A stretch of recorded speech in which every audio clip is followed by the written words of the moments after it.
Point chaud avec Kamel Cherif. Trump a vraiment cru qu'il allait obtenir le prix Nobel de la paix. Mais le comité a douché ses espoirs en nommant une opposante vénézuélienne. Trump, depuis un certain temps, s'est dépeint en lauréat idéal.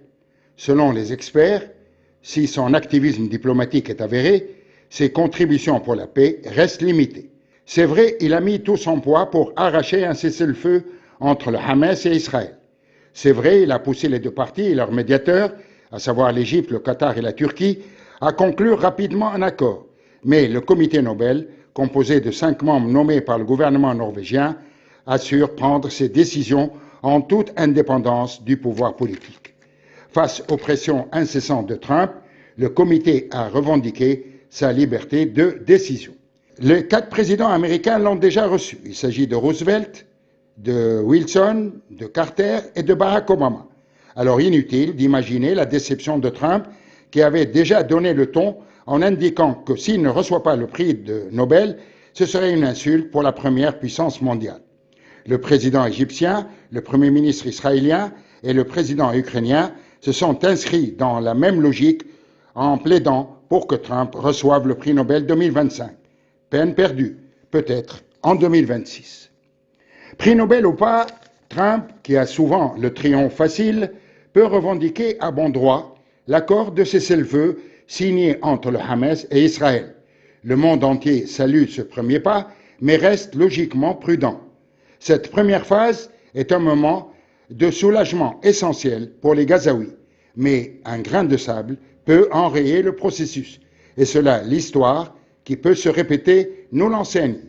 Certes, c'est une étape majeure qui vient d'être franchie, mais il reste beaucoup d'interrogations et beaucoup de zones d'ombre.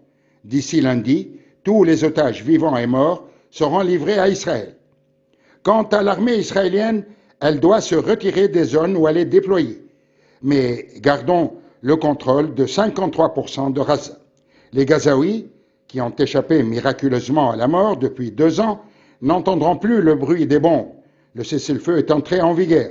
Des drones et des missiles. Ils peuvent maintenant aspirer à une vie un peu meilleure et se nourrir un peu plus que d'habitude, puisque 400 camions d'aide humanitaire vont entrer dans Gaza. Les Gazaouis ne veulent plus se considérer comme des morts vivants. Cet accord permet-il d'envisager la fin de la guerre génocidaire? À ce propos, le Hamas affirme avoir reçu des garanties. L'histoire retiendra que c'est un succès diplomatique pour Trump, qui se rendra dimanche au Moyen-Orient.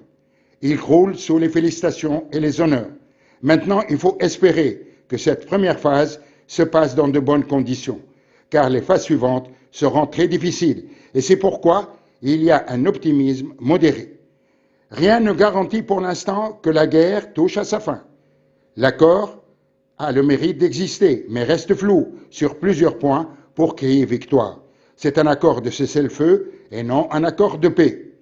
Les perspectives restent incertaines, car les mêmes causes peuvent produire les mêmes effets. Pour l'instant, restons optimistes.